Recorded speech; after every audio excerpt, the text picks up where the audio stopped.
ఎన్నికల వేళ రాష్ట్ర స్థాయిలో పనిచేసే అధికారుల బదిలీలు కొత్త కాదు.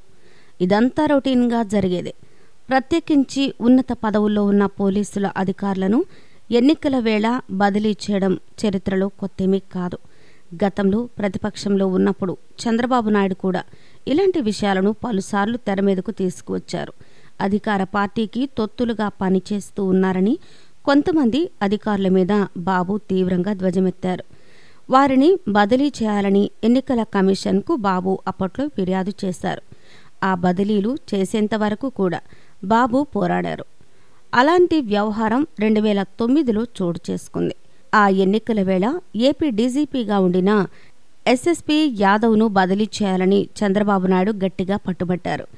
అప్పటి ముఖ్యమంత్రి వైఎస్ రాజశేఖర రెడ్డికి అనుకూలంగా వ్యవహరిస్తూ ఉన్నారని యాదవ్ను బదిలీ చేయాలని బాబు ఎన్నికల కమిషన్ను డిమాండ్ చేశారు. యాదవ్పై తీవ్రమైన అభ్యంతరాలు తెలిసి బోలెడన్ని కంప్లైంట్లు ఇచ్చారు చంద్రబాబు నాయుడు. చివరకు చంద్రబాబు నాయుడు ఫిర్యాదుల మేరకు ఏపీ డీజీపీని కేంద్ర ఎన్నికల సంఘం విధుల నుంచి తప్పించింది. యాదవ్ స్థానంలో మరొకరిని డీజీపీగా నియమించింది. అది 10 ఏళ్ల కిందట జరిగిన ఘటన.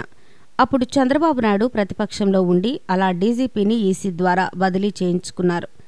అయితే ఇప్పుడు ముఖ్యమంత్రిగా ఉన్న బాబు పోలీసు ఉన్నతాధికారుల విషయంలో ఈసీ ఉత్తర్వులను వ్యతిరేకిస్తూ ఉన్నారు. ఈ విషయంలో కోర్టుకు వెళ్లడానికి కూడా వెనకాడలేదు. ఈసీ మీద దుమ్మెత్తి పోస్తూ ఉన్నారు. మరి ఆనాడు ప్రతిపక్షం డిమాండ్కు అనుగుణంగా ఈసీ అధికారులను బదిలీ చేసిన నాటి ప్రభుత్వం ఆ ఉత్తర్వులను అమలు చేసింది. ఈసీ మీద నాటి వైఎస్ ప్రభుత్వం కోర్టుకు ఎక్కలేదు.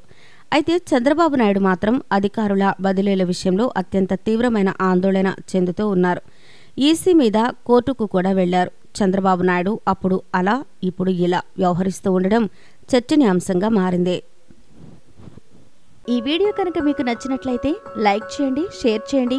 ఇలాంటి లేటెస్ట్ వీడియోస్ కోసం మా ఛానల్ని సబ్స్క్రైబ్ చేసుకోండి.